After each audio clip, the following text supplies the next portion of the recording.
Hola a todos, bienvenidos al módulo 1 del curso online Manejo de Ansiedad Alimentaria. Somos más o menos 40 asistentes, así que mucho cuidado por favor con desconectar los audios, traten de estar silenciados y sin la cámara para que no haya acople, por favor. Bueno, esta es la primera parte del módulo 1, es una parte introductoria. En este curso online participamos 3 docentes, Viviana Sadi, psicóloga del Centro de Obesidad de la Universidad Católica, Natalia de Pasier, que es kinesióloga del METS, y yo, María Paz Vélez, que soy nutricionista, tengo algunos magísteres tanto dentro como fuera del país y llevo harto tiempo en tratamiento, vinculándome muy de cerca con pacientes que presentan algún grado de obesidad, algún grado de trastornos del comportamiento alimentario.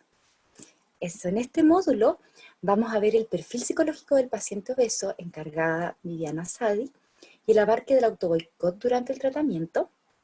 Vamos a ver las poblaciones vulnerables a sufrir ingesta alimentaria, a desinhibir la ingesta cuando tenemos ciertos grados de ansiedad, temor, rabia, etcétera. ¿Qué poblaciones son vulnerables a desinhibir la ingesta? Vamos a hacer una actualización en trastorno por atracón, síndrome del comedor nocturno, del dietante crónico. Vamos a revisar la adicción al azúcar, sus causas y sus consecuencias. Y vamos a estudiar, vamos a mostrar los estudios de las estrategias conductuales para el manejo de la ansiedad alimentaria. Bueno, vamos a hablar en este módulo introductorio del contexto actual en que estamos nosotros viviendo. Sabemos que el 7,5 de 10 personas en Chile sufren de sobrepeso o obesidad. Esto nos ha posicionado como líderes a nivel internacional. Ya lo importante acá es que tenemos una población que no solamente tiene vulnerada su salud física, sino que también colinda con muchas enfermedades de carácter psicológico. ¿Ya? El paciente obeso con exceso de peso tiende a tener mucho más comorbilidades psicológicas y psiquiátricas que los pacientes de normopeso. Además, les cuesta un 30% más optar a puestos laborales, ¿ya? Porque para el empleador le sale un 46% más caro contratar a un paciente con exceso de peso que a un paciente normopeso. Y ya sabemos que con los niños también estamos liderando a nivel internacional, y lo que nos llama la atención más que la foto actual del país es cómo han habido muchas estrategias durante los últimos años para revertir esta situación que no nos han servido. Entonces en algo estamos fallando. Miren, en el 2003 había un 61% de la población con exceso de peso, tanto obesidad como sobrepeso. En el 2010, 8.900 personas, y al día de hoy tenemos un 75% de las personas, 7,5 de 10 personas, cursan con obesidad o sobrepeso. En el fondo, más que el abismante dato del día de hoy, miren que a pesar de las estrategias que hemos tenido, estrategia global contra la obesidad, todos los programas que ha implementado el gobierno, nosotros seguimos aumentando de peso. Entonces, ¿qué nos está diciendo esto? Que en algo estamos fallando. Y eso es lo que vamos a mostrarles desde las 3 perspectivas profesionales que tenemos: kinesiología, nutrición y psicología, una propuesta de en qué podemos estar fallando y cómo lograr abarcar a este paciente en su totalidad. Pensemos con todos estos datos que ya la obesidad es un negocio multibillonario, ¿ya? Hay muchísimas personas que al año comienzan a hacer un tratamiento para la baja de peso. Como el 80% de las mujeres inician al año como 3 veces un tratamiento de baja de peso, y un 20% de los hombres más o menos. Entonces esto se ha convertido en una industria multibillonaria, el negocio de hacer bajar de peso. Como les comentaba, 80% de las mujeres y 20% de los hombres comienzan una dieta 3 veces al año. Y el 40% de la población con sobrepeso, tanto con obesidad como con sobrepeso, refiere que vive a dieta. ¿Ya? ¿Eso qué quiere decir? Va a llegar un paciente obeso que ha hecho 1.500 dietas de moda. Y eso es lo que vamos a comentar, qué pasa emocionalmente y metabólicamente con un paciente que viene de hacer muchas dietas y tener un peso cíclico. El rebote de hábitos y de peso se presenta en el 74% de los pacientes que se someten a bajar de peso después de que ellos han tenido 10 años de sobrepeso, ¿ya? Recuérdense que el exceso de peso termina haciéndose crónico, crónico metabólicamente y en crónico de hábitos. Entonces es muy difícil salir de esa inercia, de esa rueda. Y las personas con fluctuaciones frecuentes en el peso tienen una tasa metabólica basal menor que aquellos que tienen un peso estable. O sea, yo por cada kilo que bajo rápido, estos pacientes que son muy expertos en hacer todas las dietas de moda, por cada kilo que bajo rápido puedo bajar agua, un poco de musculatura, grasa, pero por cada kilo que subo es pura grasa, ¿ya? Entonces cada vez cuesta más bajar. Aparte que el cuerpo, por ejemplo, se ha visto en las cirugías bariátricas, que es tanta la restricción que tienen los pacientes en un inicio, que el metabolismo disminuye en un 30%. ¿Eso qué quiere decir? Que si yo tenía una capacidad de oxidar grasa de 100, ahora tengo la capacidad de oxidar grasa de 70. Entonces, ojo, ¿ya? Para que sepan cómo cada obesidad es distinto un paciente que llega después de haber hecho 1500 dietas a un paciente obeso que llega por primera vez a hacer un tratamiento, a un paciente obeso que subió de peso después de la cirugía, a un paciente obeso que se viene a operar. Son distintos tipos de obesidades, ¿ya? Y aquí yo estoy como hablando un poquito de las personas que han vivido su vida a dieta, pero hay distintos tipos de poblaciones.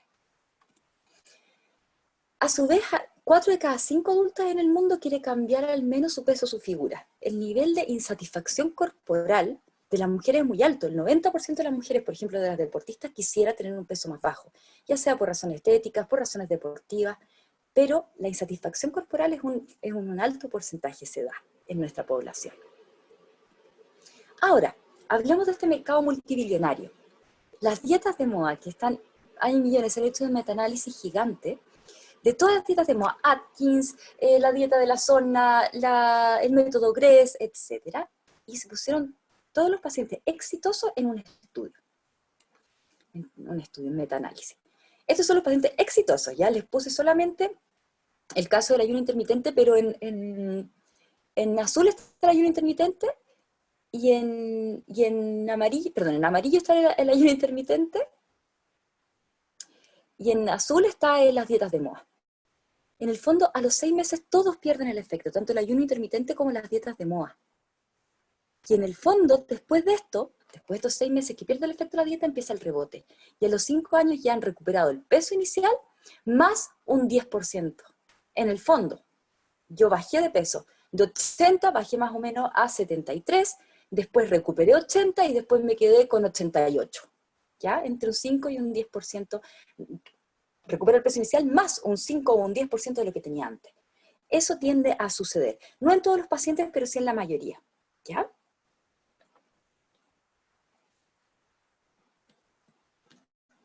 Y acá está también los cambios de peso de todas las dietas de moda, la dieta La Zona, la dieta Learn, Ornitz, la Atkins, ¿ya? Que son las dietas de moda. Estos son pacientes exitosos. Todas pierden efecto a los 6 meses, ¿ya? Y comienzan la recuperación de peso. Estos son pacientes exitosos que todavía no recuperan el peso, pero todavía ya al año empezaron a recuperar, ¿ya? Entonces, en el fondo, la persona que pensó que había bajado 6 kilos, que tampoco es tanto en 6 meses, ya al año bajó solo 4. Entonces, ojo con eso, en la recuperación. Ahora, acá nos damos cuenta de que en los primeros 6 meses de las cosas que más pesan es más que el ejercicio, que el ejercicio le pasa algo bien choro. Yo mientras antes empiezo haciendo ejercicio, más grasa quemo después cuando hago. ¿A qué me refiero? Si yo soy una persona que troto todos los días, 1 hora, y una amiga sedentaria, de la misma altura, el mismo peso que yo, empieza a trotar, que nunca lo había hecho, yo, como lo hago siempre, voy a oxidar más grasa por minuto que ella. Ella va a quemar más calorías por minuto, pero yo voy a oxidar más grasa por minuto.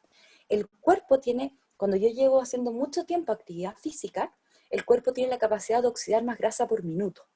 Entonces esa es la gracia de partir haciendo actividad física desde antes, o sea, durante, al inicio del tratamiento, ¿ya?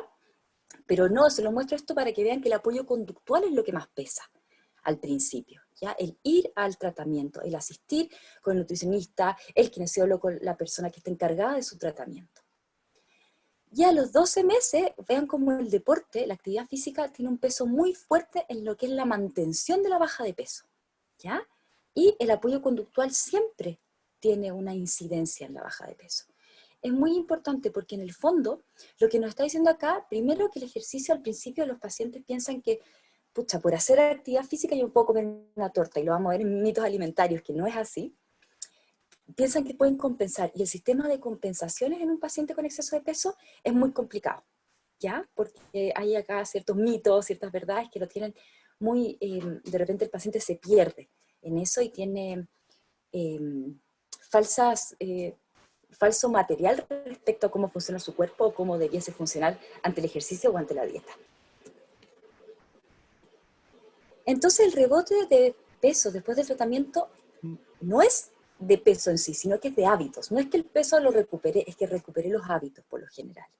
A ver, si yo bajo un 10% de mi peso inicial, efectivamente van a haber hormonas que van a tratar de que yo aumente peso, porque se van a asustar, te va a dar más apetito, etc.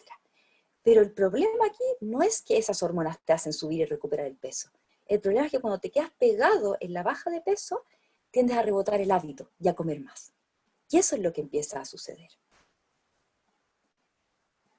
El mantenimiento de peso no empieza cuando se alcanza el peso deseado, sino que debe ser parte de las consideraciones iniciales cuando la persona busca ayuda por primera vez. En el fondo, desde el día 1 que llega el paciente, acuérdense, todos los tratamientos hacen que el paciente baje de peso. El tema es cómo ayuda a mantenerlo, ¿ya? Entonces, desde el día 1 pensar en el metabolismo de ese paciente. Él va a estar bajando, pero preocuparnos de que esa baja estemos generando unos hábitos que tributen a una mantención de la baja, ¿ya? Pensarlo desde el día 1. ¿Qué estrategias tengo en este paciente? ¿Qué fortalezas veo en este paciente para poder mantener esta baja de peso? Ahora, tiende a pasar que hay fallas nutricionales vistas por las psicólogas, que es que las nutricionistas de repente sucumbimos a esto de que el paciente lo quiere todo ya. Entonces llega un paciente, por ejemplo, hola, la única dieta que me ha funcionado es la sin carbohidratos, ¿me das una igual, por favor? Eso, lo único que estaríamos haciendo, si es que sucumbimos ante a esa idea de éxito del paciente, es estar dándole lo mismo, él quiere repetir la misma acción para tener el resultado de baja. Pero el tema es que con la misma acción puede tener la baja, pero si rebotó es porque nunca se vinculó de otra manera con el hábito.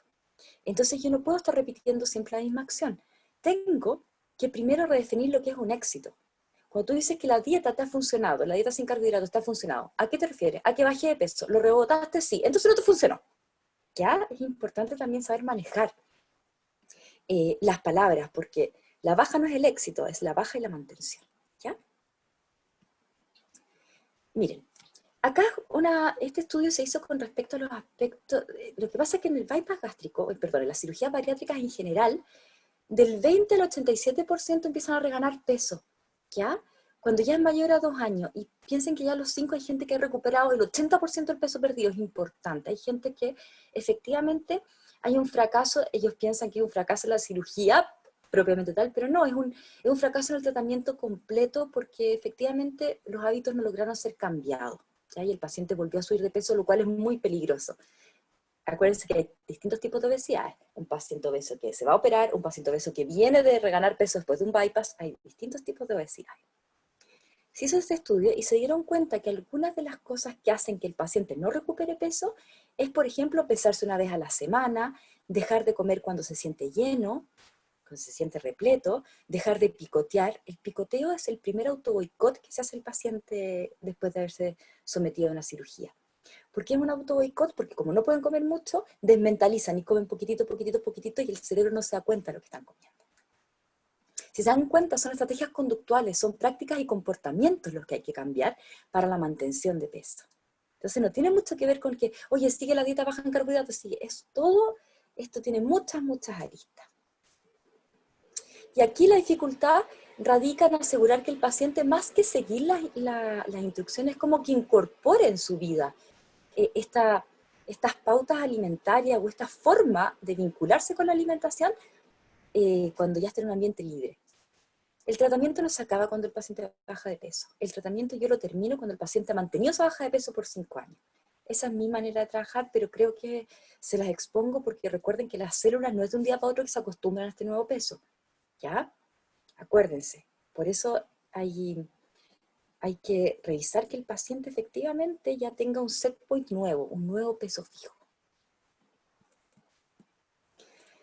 Entonces, cuando llega un paciente post cirugía, que por ejemplo hubo un fracaso en la cirugía en términos de que rebotó la baja de peso o un porcentaje importante de la baja de peso, pasa que el paciente llegó primero obeso y pasaron para tratar esta patología, agarraron un órgano sano que era el intestino y lo hicieron una cirugía, lo intervinieron, quirúrgicamente. En el fondo pasamos de una enfermedad que era la obesidad a otra enfermedad que es la insuficiencia intestinal. ¿Ya? Ok, porque la insuficiencia intestinal no es tan grave como tener obesidad. Entonces con esta insuficiencia intestinal, que es que yo agarré el intestino y lo cambié morfológicamente, el paciente, la idea era que se recuperara de su obesidad. Pero ¿qué pasa si el paciente recuperó el peso que perdió en la cirugía? Que me quedo con dos enfermedades, con la obesidad, con la insuficiencia intestinal, y además con la frustración y con la baja del gasto metabólico. Acuérdense que en la cirugía bariátrica se ha visto que el paciente, por tanta restricción alimentaria que tiene en un principio, efectivamente disminuye su tasa metabólica basal, o sea, su capacidad de quemar calorías por minuto en un 30%. Pero también van a haber pacientes que llegan diciendo que siempre tienen hambre, que a veces uno llega, no, es ansiedad. Mentira, hay ciertos tipos de pacientes que tenemos que escuchar bien, que puede ser que efectivamente sean más sensibles a tener apetito.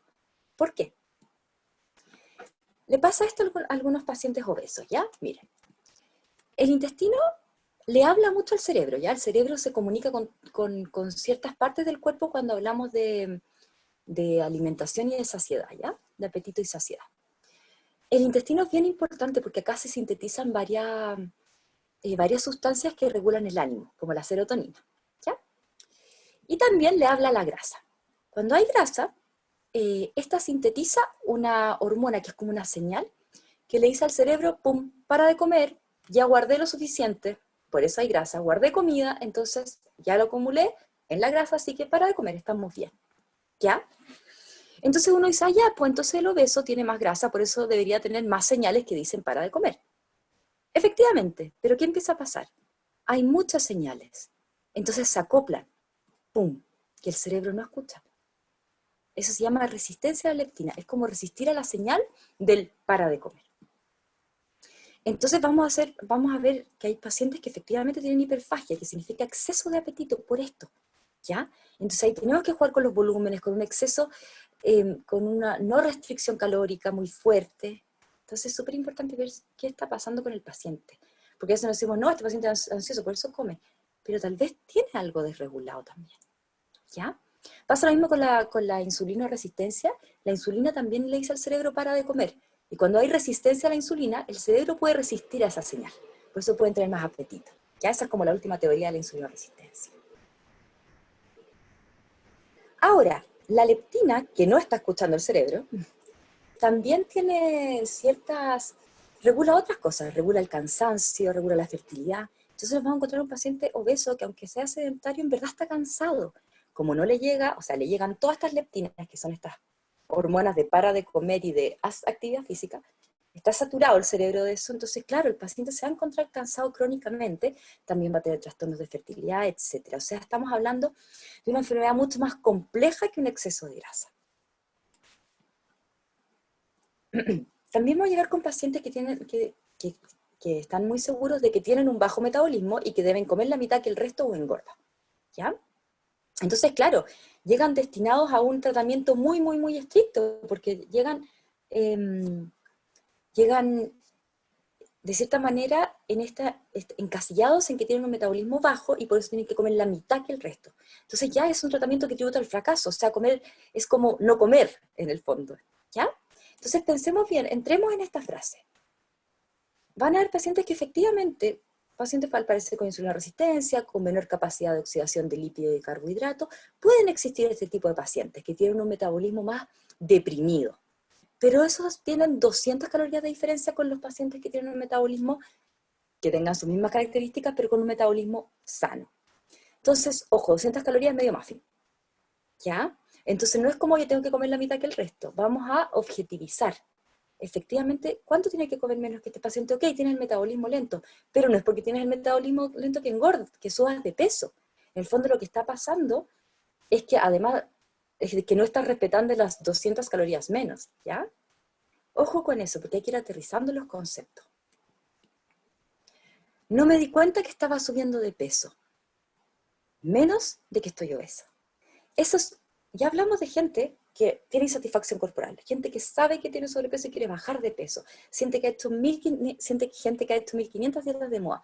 Tenemos gente que efectivamente tiene mucha hambre, con insulina resistencia. Tenemos pacientes que fallan tras de la cirugía bariátrica, pero también tenemos este tipo de pacientes que no se dan cuenta que han subido de peso o que tienen un estado nutricional de obesidad. Miren, este estudio se hizo en Talca, ¿ya? 1138 sujetos, es un estudio igual contundente, y miren lo que nos dice, que los grupos de sobrepeso y obesidad desestimaban su estado nutricional, lo subestimaban. ¿Eso qué quiere decir?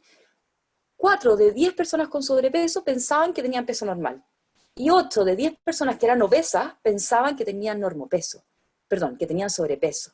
En el fondo estaban subestimando su estado nutricional. Las personas obesas pensaban que solo tenían sobrepeso, y las personas con sobrepeso pensaban que estaban normales. Entonces tampoco había una mentalización y una concientización del problema. Entonces llegaban y se sorprendían de que estaban frente a una patología. Entonces tenemos una población que también subestima su estado nutricional, tienen el ojo acostumbrado, que se llama. Lo que todos compartimos, ya que vimos que tenemos distintos tipos de obesidad y distintas vivencias, cada paciente que han subido de peso o que debutan con una obesidad, es que vivimos todo en un contexto social que es caldo cultivo para la ansiedad. ¿Por qué? Tenemos ideales de belleza y de éxito muy relacionados a la extrema delgadez, ¿ya?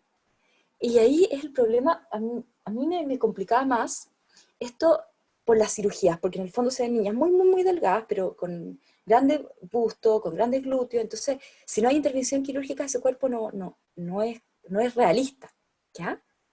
La sociedad exigente, ¿por qué vivimos en una sociedad que yo digo que es exigente? Porque claro, te exigen tener un peso bajo, o sea, es criticado o mal visto tener exceso de peso, pero a la vez tú dices, estoy en un tratamiento o estoy a dieta, y la gente, oye, pero cómete este pastel, como que se lo toma mal.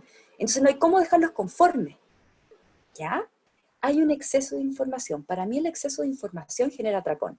Que el gluten es malo, que todo da cáncer, que todo sube de peso, que todo baja de peso. Es bien complicado porque al final, cuando uno piensa que no puede comer nada, se lo come todo. Vamos a ver que dentro de las características del perfil psicológico de un paciente con exceso de peso es el perfeccionismo. Si no puedo ser esa belleza, delgada, soy todo lo contrario, soy obesa. Si no puedo hacer la dieta perfecta, mando toda la cresta, ¿ya? Entonces, ojo con eso. Entonces, todos estos excesos y todos estos extremos producen que efectivamente sea muy difícil llevar a cabo un tratamiento, o que nos veamos con distintas adversidades cuando estamos transitando este camino de la baja de peso. Tenemos una vida bastante en piloto automático, donde es raro que las pacientes se conecten, que todos nos conectemos con nuestra sensación de saciedad o la sensación de apetito, cuando nos conectemos con las contracciones intestinales, ¿ya? Y comemos en piloto automático, entonces se demora, comemos muy rápido, entonces la señal como que nos llega al cerebro y nosotros de repente ya terminamos cuando estamos satisfechos. No le damos como el tiempo al cerebro ni a sintetizar sus propias sustancias que lo calman, ni a recibir las señales adecuadas.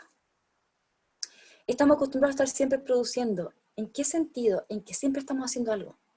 Hay pacientes que dicen, pucha, yo cuando era chica, no, cada vez que estaba en la cama como haciendo nada, mi mamá me retaba y como que no soportaba el ocio. Entonces, como siempre tenía que estar haciendo algo, si yo estoy acostado, o estoy aburrida, o estoy haciendo nada, estoy comiendo, porque estoy haciendo algo. ¿Ya? Y vivimos en un contexto amenazante. La ansiedad se define como una tensión externa, ¿ya? Que es como una amenaza externa en la que yo tengo una respuesta para sobrevivir. Eso es la ansiedad, esa respuesta que doy ante una amenaza externa, pero en pro de la supervivencia, me sirve. Por ejemplo, si viene un auto y pega un frenazo, yo paro o me corro. ¿Ya? Esa es una respuesta de ansiedad, porque me protege ante el peligro.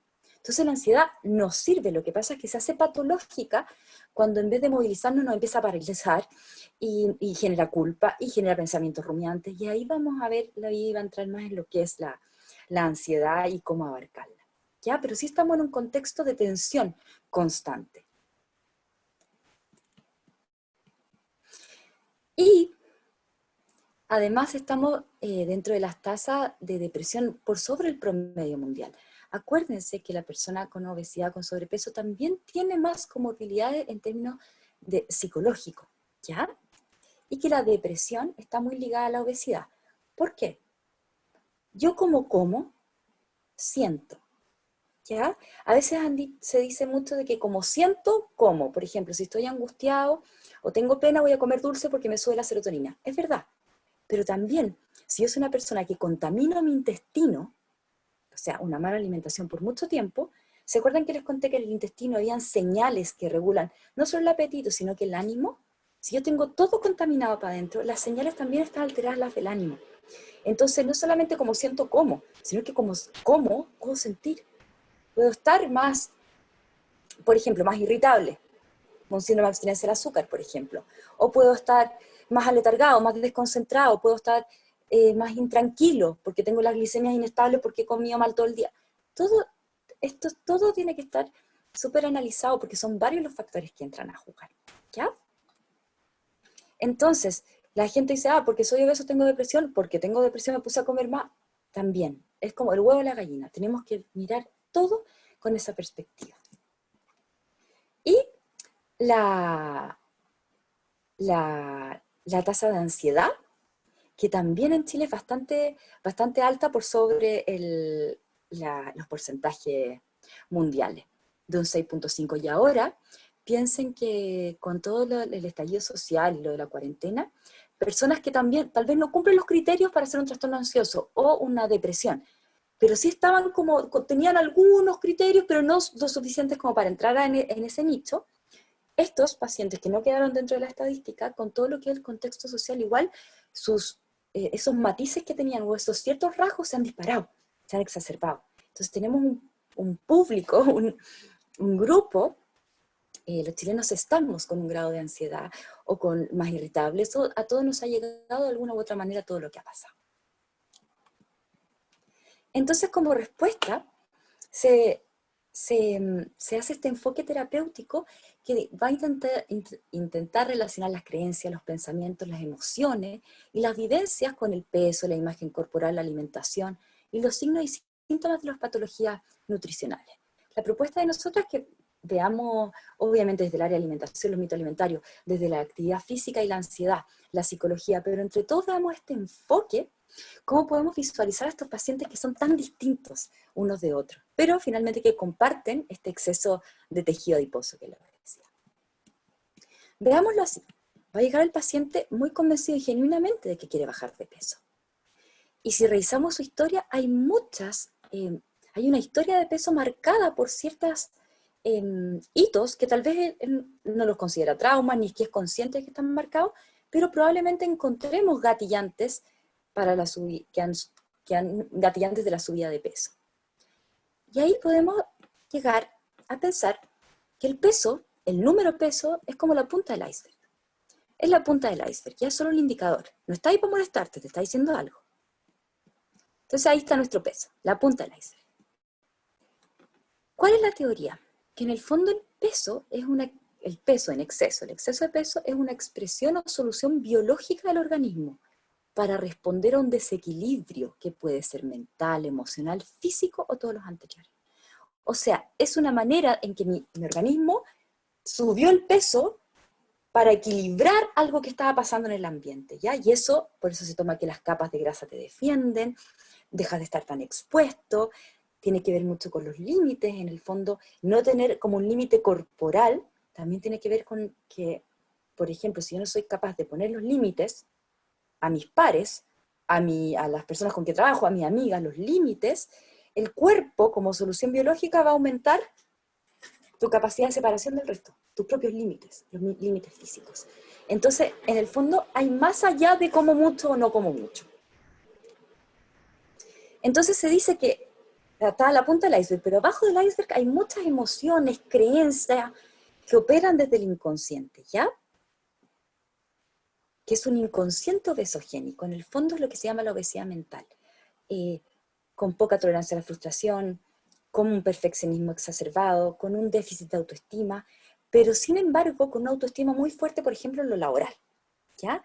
No es que presenten una baja autoestima en todos los rangos, sino que pueden sentirse muy poco autoeficaces como para lograr una baja de peso, pero pueden ser los empresarios más fuertes del planeta y alimentar perfecto a sus hijos y ser la mejor mamá y ser la mejor empleada del mes. En el fondo, ojo con eso, ¿ya? Entonces, nuestra punta del iceberg, el peso, llega el paciente, quiero bajar de peso. Ok. El quiero bajar de peso se regula en un 5% por el consciente, yo quiero bajar de peso, pero en un 95% por el inconsciente. Y en el inconsciente están todas estas cuestiones. Pucha, que yo no pongo límite, entonces por eso equilibro con el peso.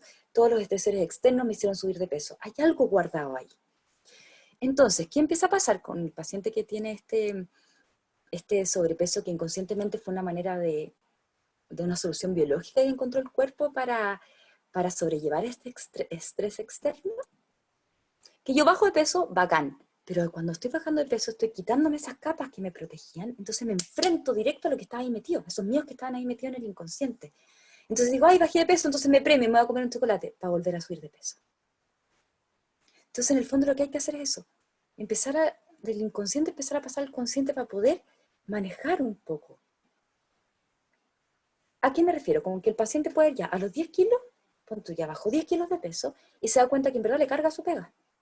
Pasó algo inconsciente a lo consciente, que él cree que no tiene nada que ver con el peso, pero ahí se está liberando de otras cargas, ¿ya? Por eso, transitar este camino de la baja de peso con un paciente que ha tenido una obesidad crónica, un sobrepeso crónico, es súper importante, es difícil, es bonito, pero él va a también tener, va a tener un vaivén de ánimos y un vaivén de emociones, y nosotros tenemos que estar ahí comprendiéndolo y acompañándolo. Eso. Porque en el fondo, cuando yo quiero bajar de peso, pero me hago estos autoboicot y me premio cuando bajo de peso, me premio con un chocolate porque me dio miedo y bla, bla, bla, estoy pensando, sintiendo y actuando divididamente. ¿Ya? Y ahí nos va a hablar mucho la Kine de qué pasa con esta disociación corporal que pasa. Y la idea es alinearnos y pensar y sentir y actuar en una misma dirección. Suena muy fácil, muy bonito, muy complicado por todas las aristas que hemos visto.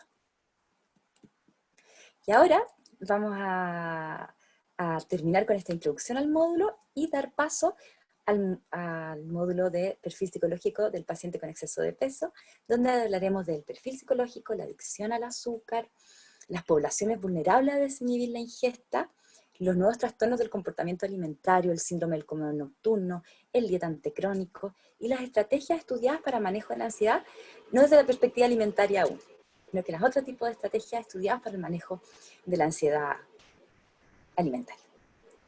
Eso. Nos vemos en el próximo módulo.